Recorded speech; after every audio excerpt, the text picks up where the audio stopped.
Thank you for watching Top to Bottom on the Razzle Network. Today I'm going to be giving you guys a very exciting top 10. It is going to be the top 10 superhero performances. To qualify for this list, it just has to be any performance in a superhero role. I want to point out what will not be making it onto this list, so I will not include villain performances, morally gray character performances, and also I will not also be including animated film performances. This is purely live action. So don't be expecting Sam Jackson from The Incredibles or Tom Hiddleston from Thor the Dark World, and also don't be expecting Heath Ledger from The Dark Knight. Even to a guy like me, that's cold. Also, quickly before we get this video started, I just want to also leave a quick thing saying this is a subjective list. This is all my opinion. So I really want to see what your opinions are. Leave it in the comments below. I'd love to discuss with you. Alright guys, this list was very hard to construct. There's so many different things I can pick, but I'm really excited to get started with you guys. Number 10, Hugo Weaving V for Vendetta. We're off to blame in this 'tis too much proved that with devotion's visage and pious action we do sugar o'er the devil himself. What's that mean? Spare the rod. Hugo Weaving managed to do something here that's truly incredible. He's able to portray so much emotion, as well as just really letting us into his character without giving us too much at the same time and keeping him mysterious, all without seeing his face. He's absolutely incredible in this role. He works really well off of Natalie Portman. Honestly, is one of the best superhero performances of all time. That's why it is number 10 on my list. Number 9, Scarlett Johansson, Captain America, the Winter Soldier. 5 years ago, I was escorting a nuclear engineer out of Iran. Somebody shot out my tires near Odessa. We lost control, went straight over a cliff. I pulled us out, but the Winter Soldier was there. I was covering my engineer, so he shot him straight through me. Soviet slug, no rifling. Bye-bye bikinis. Before this point in the Marvel Cinematic Universe, the Black Widow was an okay character, but we really weren't given that much. And Scarlett Johansson didn't have that much to do. She originally showed up in Iron Man 2, where she kind of just played an action role, and it kind of just felt shoehorned into the movie. And then also, even in the Avengers, she just didn't feel like she really felt a part of the group. It was in Captain America the Winter Soldier where not only was her character so beautifully written, she was also acted so well by Scarlett Johansson. She really embodied the character and made her a character that we as an audience really cared about, and we all look forward to seeing her in the future, and we're still all vying for hopefully a Black Widow solo film. That's why Scarlett Johansson is number 9 on my list. Number 8, you love me, Tobey Maguire, or not. Spider-Man 2.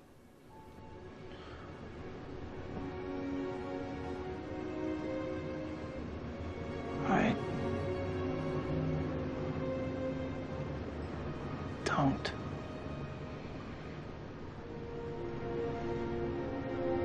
Tobey Maguire, to this point, is the definitive Peter Parker. He does such a wonderful job of playing dorky while also just being a great, charismatic Spider-Man when he needs to be, while also still being kind of dorky, which is really what Spider-Man is. In Spider-Man 2, we really get to see him truly hone in on the character, and he really does such a tremendous job of handling just all the conflict that he is feeling in this film. Now, I know Tom Holland's version was also excellent and really good. We haven't seen enough of him yet, so I'm really looking forward to seeing Spider-Man Homecoming, but as of right now, Tobey Maguire is Spider-Man, the best version, in my opinion. That is why Tobey Maguire in Spider-Man 2 is number 8 on my list. Number 7, Patrick Stewart, Logan. 2 days on the road, only one meal and hardly any sleep. She's 11, I'm fucking 90. It was really hard to pick out of all of the Patrick Stewart performances in these X-Men films as Professor Xavier, but his performance in Logan was unbelievable. Just a pure understanding of who this character is, and honestly, Patrick Stewart blows it out of the water. Even though he's not playing the traditional version of Professor Xavier that you would expect, he still, in this version, defines the character so perfectly. And honestly, and not in only just the way he looks and the feel of the character, but also just how he just encapsulates what Professor Xavier's all about, how he shows concern for all of the other people, and how he has concern for X-23. Honestly, everything, he was so well written in Logan, as well as Patrick Stewart just nailed the performance in this one. And that is why Patrick Stewart as Professor Xavier in Logan is number 7 on my list. Number 6, Chris Evans, Captain America, the Winter Soldier. You're alive. You came back.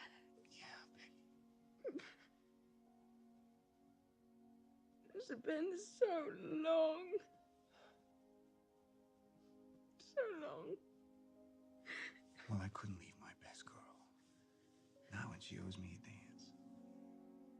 It was really, really hard to decide between Chris Evans' performance in Captain America the Winter Soldier and his performance in Captain America Civil War, but I'm going to give the slight edge to the Winter Soldier. I think what really impressed me about his performance in this is to this point, Captain America really was a really one-dimensional character. We didn't really get to see a lot about him, and he's really probably the least interesting, aside from possibly Hawkeye to that point.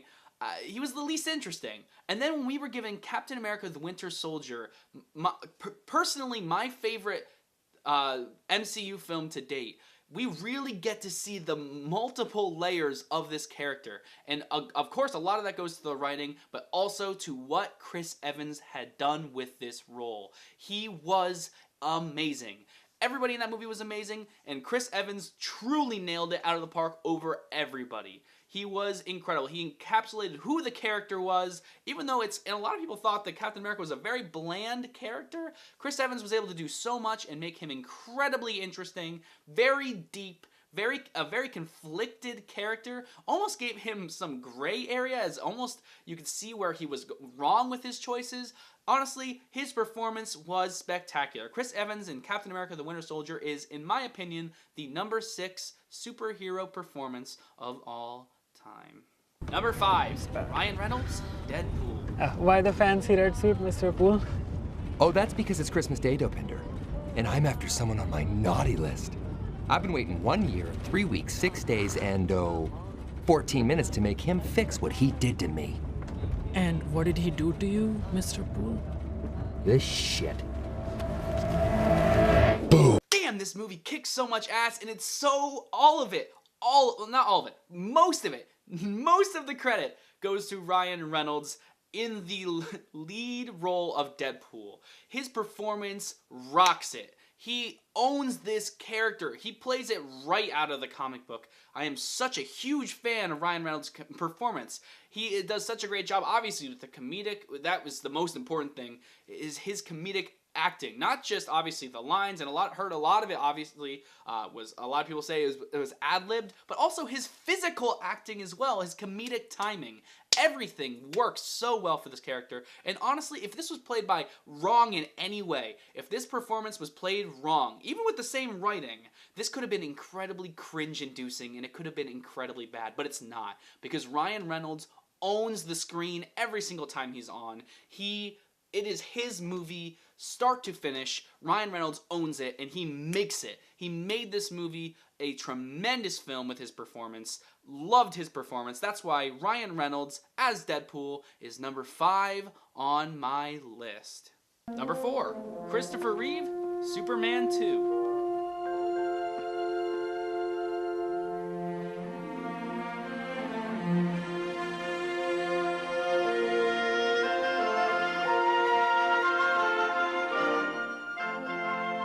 I'm sorry.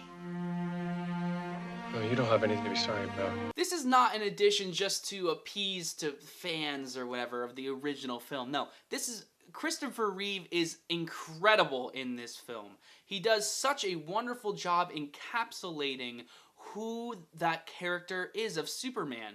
It honestly, not only that, it redefined the character in so many ways just in his performance alone. He is the definitive Superman, not only in film, but in television, as well as in a lot of people's mind in the comic books. When you think Superman, a lot of people still have that image of Christopher Reeve.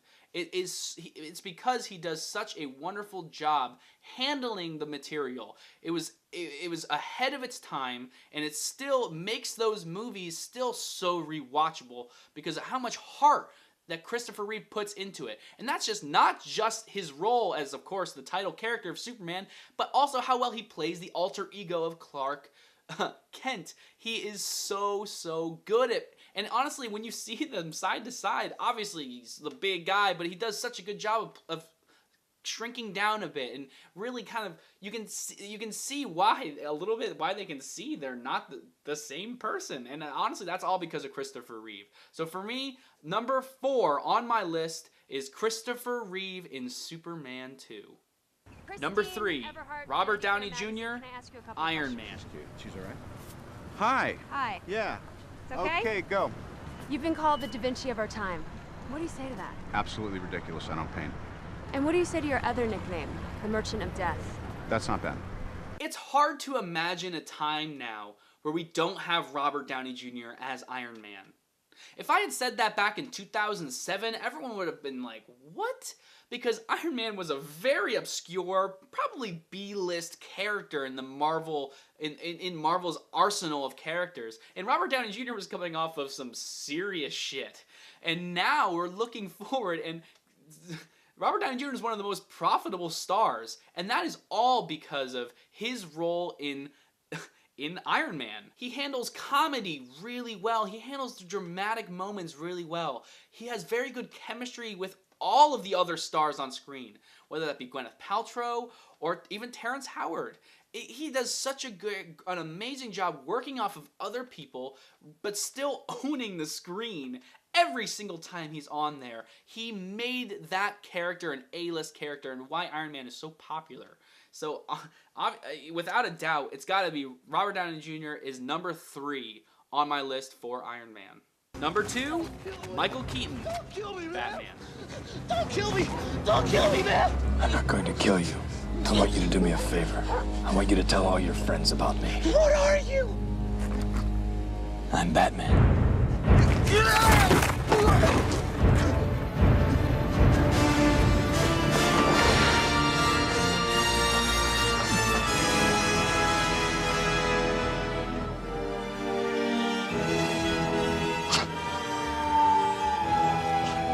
Come on, let's get nuts.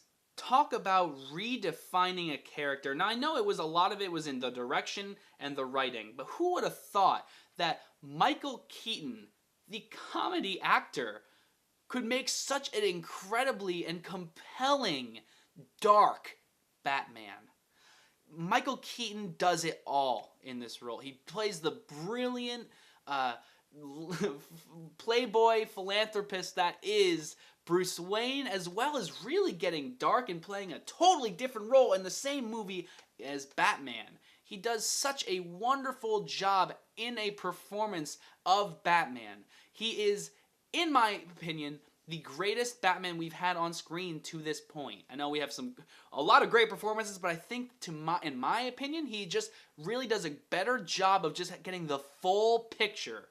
And honestly, I think a lot of that also comes to him just having a better film than Ben Affleck's Batman. Why did you say that name? Keaton. Why did you say that name? Stop! Please, stop! Why did you say that name? Michael Keaton. Michael Keaton.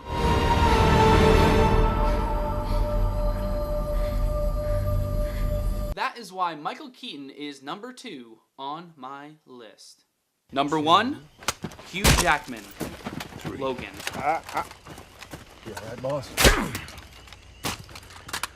You know the drill.